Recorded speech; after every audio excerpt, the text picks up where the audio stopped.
Hey guys, I'm Clever and welcome to my agenda.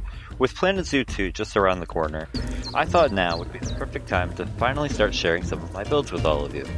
One of my favorite things about Planet Zoo is creating realistic habitats, and I especially enjoy building for species that don't always get the spotlight.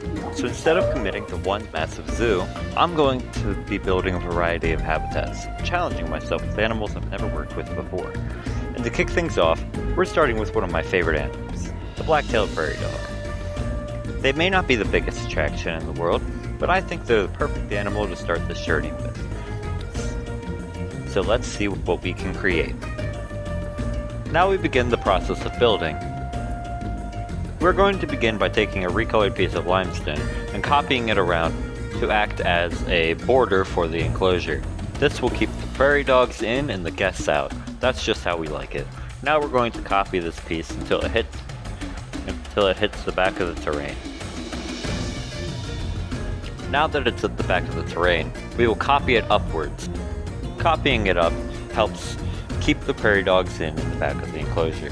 Now we are going to tilt it and make it hit the other piece of limestone. And then we're going to push this piece down so we have room for glass later on. Now we repeat the previous steps.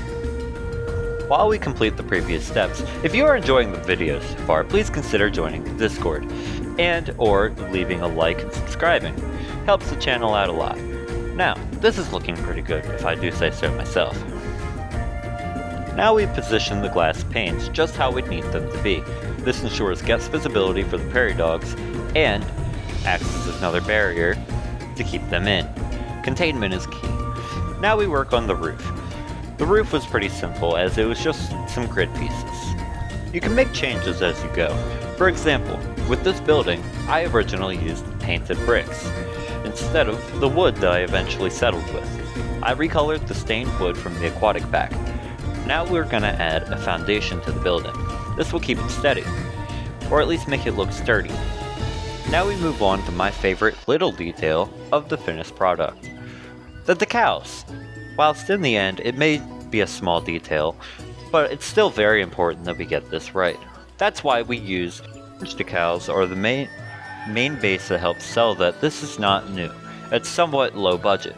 We use moss in that same color to add interest and break up repetition.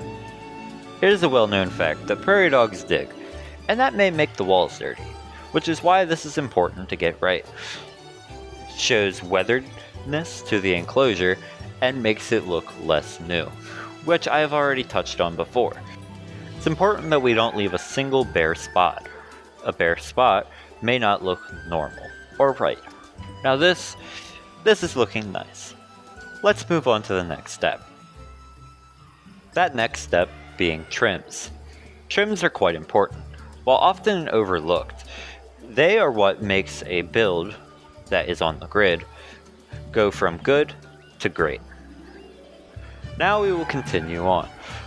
We will copy the pieces of wood until they reach the end of the wall. Now we will copy it down on the bottom.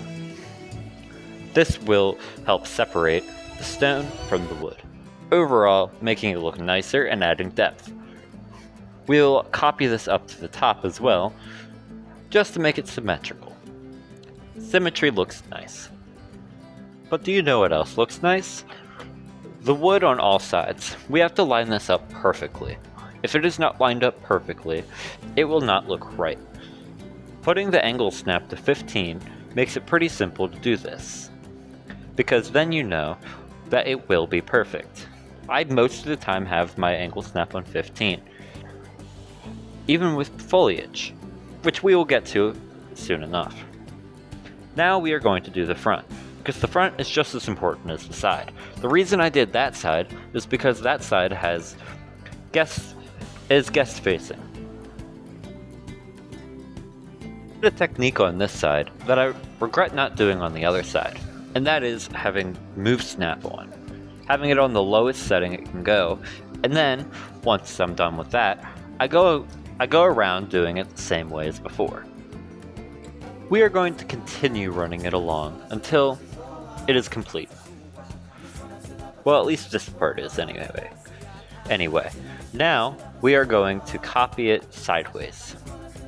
and make it go up. Now, with this, I had the idea of lining it up with the top of those doors.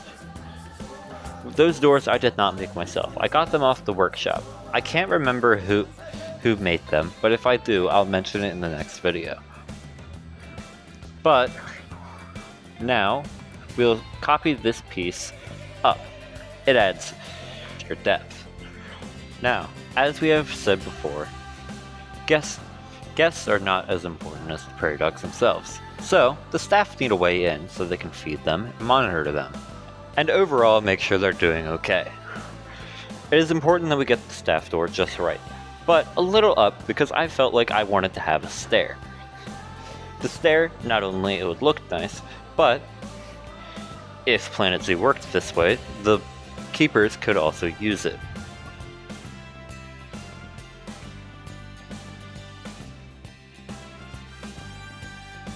Now we will take the previous concrete slab and copy it down to overall finish the step. It's okay to have it sink into the terrain a little bit because that just shows that the dirt is piled up on top of it.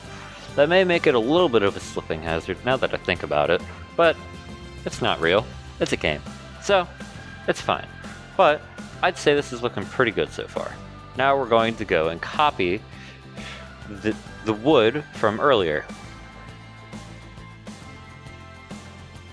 I will admit, this step is a little harder to do as a controller, because you have to go in with each individual piece of wood. Which I did this a little bit stupid. Let me explain. I went in and I selected each piece of wood, when I could have held down the A button, which would have made me select multiple things at the same time. And I could have selected the walls with those pieces and then just deselected them easier than selecting them because it's a bigger piece to hit. I hope this is making sense. Follow along now, because things are about to get a little bit more complicated.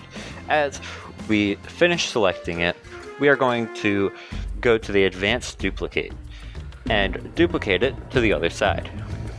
Now we move on to my personal favorite part to do, the foliage.